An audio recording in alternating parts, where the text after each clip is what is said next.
course, we're super excited. I mean, the last time we were here in Brasilia, we played a really special place down by the river, and it was basically, I think, where the samba school of Brasilia have their rehearsals, and the room was very loud, so it was almost impossible to hear anything.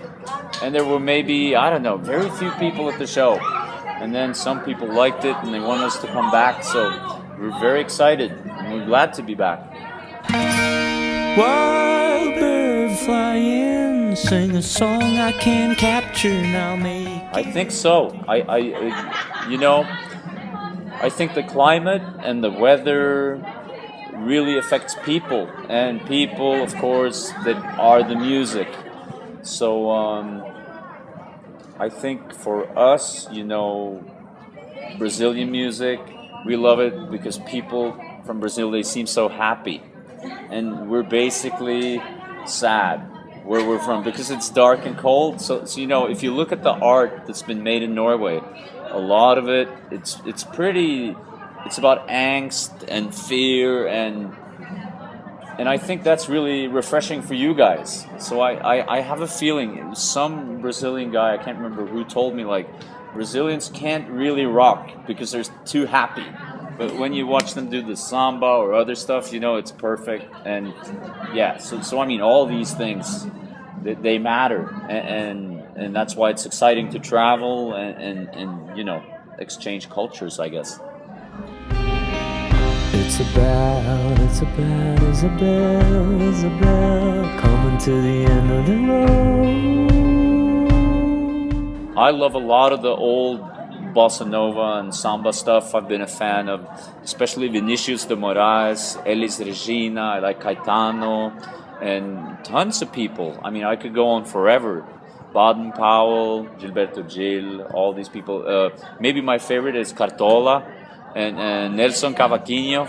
These people, I'm trying to learn, because they have beautiful words, but I don't speak Portuguese, but I get it translated, and some of the words, so beautiful, they bring tears to your eyes. Really, really beautiful stuff. And there's lots. I mean, I'm forgetting stuff, but I mean, you have such a strong culture, and it's very impressive for us.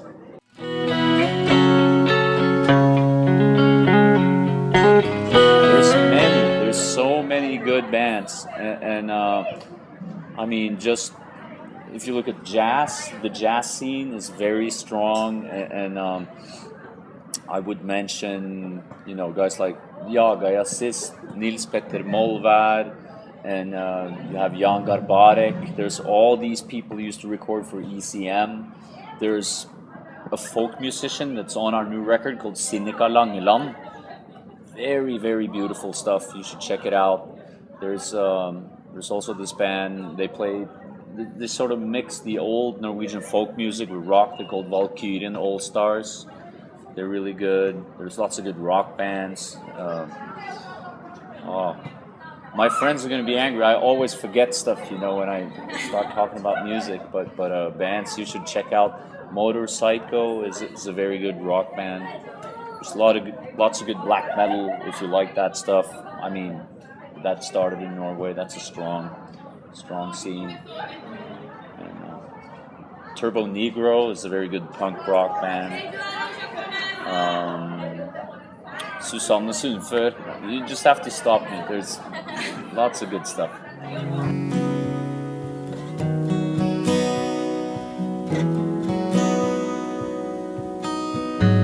Well, I mean, we put out, I think, 9 albums, so there's lots of music, and I was listening and thinking about all the songs that I've written, and I was thinking, which are the better songs?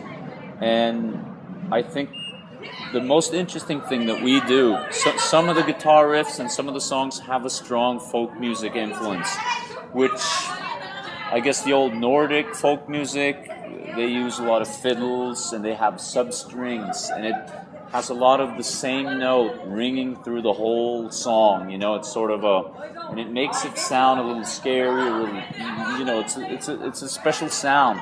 And I grew up listening to mostly American music because my dad played in a soul band, and you know, he wanted to basically be an American, and I grew up kind of thinking like that. And some of our music is very Americanized. But I was thinking before this album that maybe the most interesting thing that we're doing are the songs that have the you know, the Norwegian influence.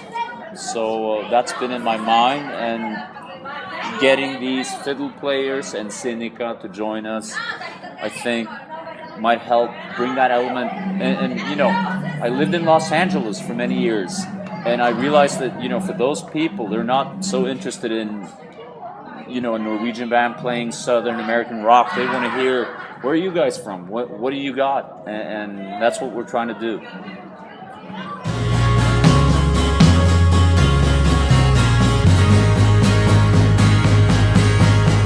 Well, if everything works, and I mean, we're in great shape, and I think, I think most concerts, you know, the band is just a part of it. It's an interaction between the audience and the band, and hopefully, you know, we'll all make it happen, and it'll be a special moment, something we can remember, and we'll all go home afterwards feeling energized. And I mean, that's how I like to feel when I go to shows.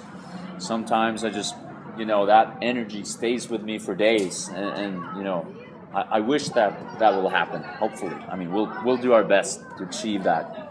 You ask me if I know what I'm doing, but I don't. It's gone really well. Yeah, so we can. I mean, it's our third time here, and Anthony and Stian, our Norwegian friends, they live here in Sao Paulo, and they set up the shows, and it's been growing. They've done an amazing job, and we can tell people seem to like the music. More and more people come to the shows, and so it's been really great so far.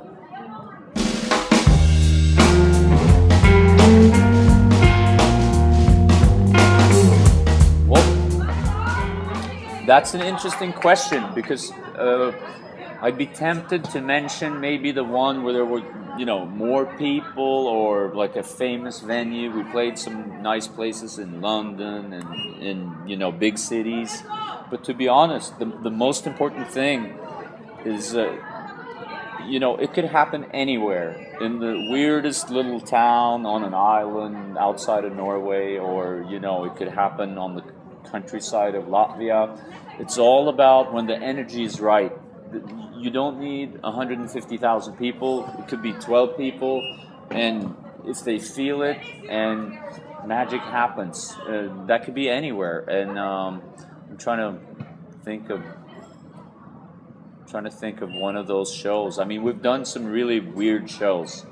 I mean, we had one in Santa Rosa where there were two people at the show, and they started fighting. So the bartender had to kick him out, and we ended up playing alone. And it was just bizarre. But then, I mean, I will never forget that. And then we played at this anniversary for Oslo, and there was 150,000 people, which might be, you know, it's crazy. And the photos look great, but it didn't feel that good. You know, we played, and so then it doesn't really matter. So maybe, hopefully tonight will be the best show. I mean, that's... She puts on her cape, everyone's asleep in the house.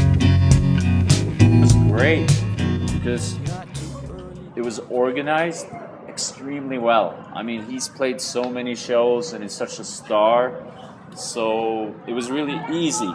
And the sound on stage was fantastic.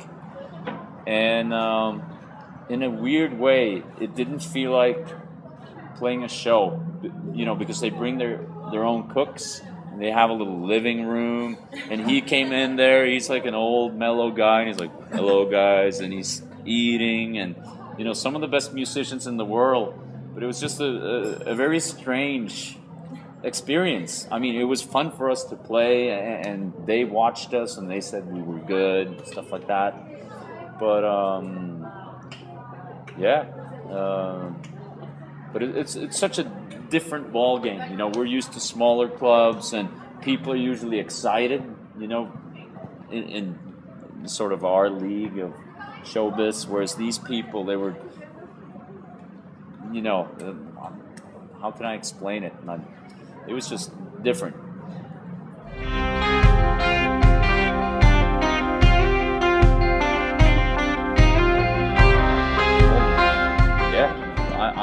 I'm a music lover. I love all kinds of music, and I'm sure there's a lot of bands where if we play first, we might ruin the experience. You never know. I mean, you know, not that our music is bad. I love our music, but it has to be a good fit. I mean, we couldn't open up for Cartola. As you know, I would hate that in the audience. I know it's dead, but it's got to be the right fit. But I'm thinking probably be fun to open up for the Red Hot Chili Peppers. That'd be fun. Because everyone says they're so terrible live. So we would look great, you know? And I like them. So. Anyone get out of jail? Here's a song for celebration.